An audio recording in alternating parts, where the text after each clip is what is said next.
সীমান্তে লাগাতার পাক উস্কানি অব্যাহত। টানা 10 দিন সংঘর্ষ বিরতি লঙ্ঘন করে নিয়ন্ত্রণ রেখা বরাবর গুলিবর্ষণ পাক সেনার। পাল্টা জবাব দিয়েছে ভারতীয় সেনাবাহিনী।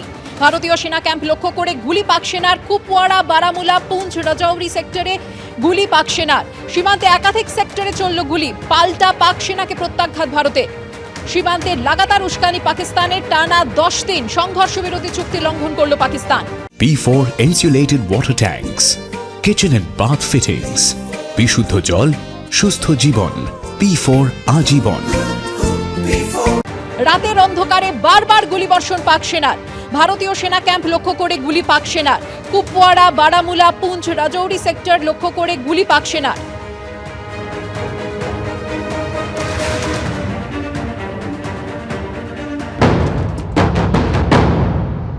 প্রত্যেক দিন রাত্রেবেলা পাকিস্তানের তরফে সিজফায়ার ভায়োলেশন হচ্ছে।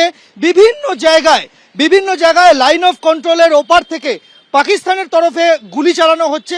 ভারতীয় সেনাবাহিনী তার পাল্টা জবাব দিচ্ছে। গতকাল রাতেও 8 জায়গাতে সিজফায়ার ভায়োলেশনের ঘটনা ঘটেছে।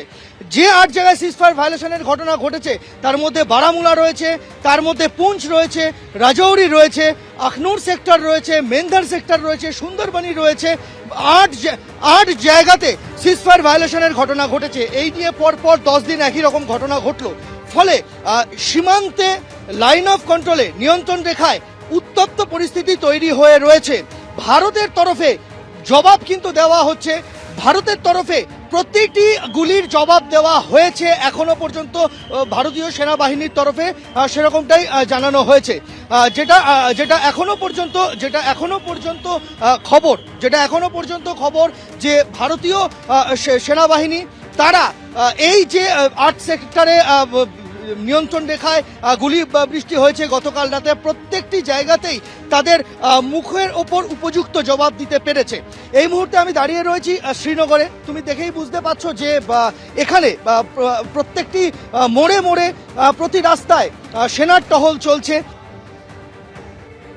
পহেলগাঁও কাণ্ডের পর 13 দিন পার হয়ে গিয়েছে, এখনো অধরা জঙ্গিরা। প্রধানমন্ত্রী নরেন্দ্র মোদী বারবারই কিন্তু হুঁশিয়ারি দিয়েছেন যে যারা এই সন্ত্রাসবাদের ঘটনা ঘটিয়েছে, যারা ষড়যন্ত্রকারী, তাদের কাউকে ছাড়া হবে না।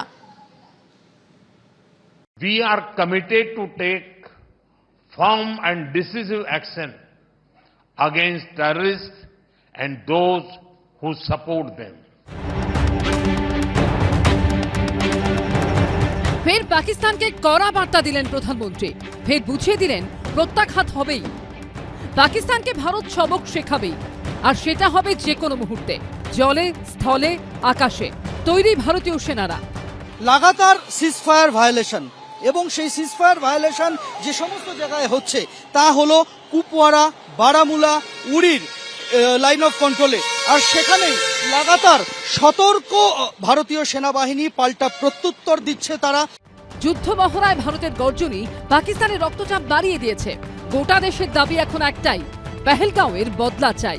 गवर्नमेंट पाकिस्तान जो करने जा रही हमारे ऊपर हमला, उसका मुंहतोड़ जवाब भी देना चाहिए। এর মধ্যে শনিবারই জম্মু কাশ্মীরের মুখ্যমন্ত্রী ওমর আবদুল্লার সঙ্গে বৈঠক করেন প্রধানমন্ত্রী নরেন্দ্র মোদী। পহেলগাঁওতে জঙ্গি হামলার পর এটাই দুজনের প্রথম বৈঠক। প্রায় 30 মিনিট ধরে কথা হয় দুজনের। এই বৈঠকের পর নৌসেনা প্রধান অ্যাডমিরাল দীনেশ ত্রিপাঠীর সঙ্গেও দীর্ঘক্ষণ বৈঠক করেন নরেন্দ্র মোদী। এর মধ্যে পাকিস্তানকে কোণঠাসা করে ফেলতে একের পর এক কড়া পদক্ষেপ নিয়েই চলেছে ভারত। এবার পাকিস্তান থেকে সব ধরনের আমদানি নিষিদ্ধ করে দিয়েছে নয়াদিল্লি। পহেলগাঁওয়ের হামলার পর 11 দিন পেরিয়ে গেছে। হামলাকারী জঙ্গিদের খুঁজে লাগাতার তল্লাশি চলছে। সূত্রের দাবি, জঙ্গিদের একাধিক ডেরায় তল্লাশি চালিয়ে মিলেছে আলট্রা কমিউনিকেশন সিস্টেমের মতো অত্যাধুনিক ডিভাইস। অন্যদিকে পাকিস্তানের উস্কানি এখনো অব্যাহত। 1 সপ্তাহের বেশি সময় ধরে যুদ্ধবিরতি লঙ্ঘন করে গোলাগুলি চালিয়ে যাচ্ছে পাক রেঞ্জার্স। পাল্টা কড়া জবাব দিচ্ছে ভারতীয় সেনাও। 22 এপ্রিলের ঘটনার পরে বারবারই পাকিস্তানের তরফ থেকে বিনা প্ররোচনায় তারা কিন্তু গুলি চালিয়েছে সেখানকার সেনা ভারতবর্ষের দিকে বা ভারতবর্ষের সীমান্তকে তাক করে, এবং তারপরে কিন্তু সেটাকে প্রত্যাঘাত দেওয়া হয়েছে, তার প্রত্যর্পণ জবাবও দেওয়া হয়েছে ভারতের তরফে। এবং এই গোটা ঘটনাকে কেন্দ্র করে যে সমস্ত সীমান্তবর্তী এলাকা রয়েছে, কুপওয়াড়া, অন্যদিকে তোমার উড়ি, সবটাই কিন্তু এই বদগামের এই রাস্তা থেকেই যাওয়া যায়। অর্থাৎ পুরো আর্মি ক্যাম্প বলা যায় এই কুপওয়াড়া, অন্যদিকে এই যে উড়ি সেক্টর, ঠিক সেখানে আমরা দেখতে পাচ্ছি যে আর্মি তৎপরতা বাড়ছে।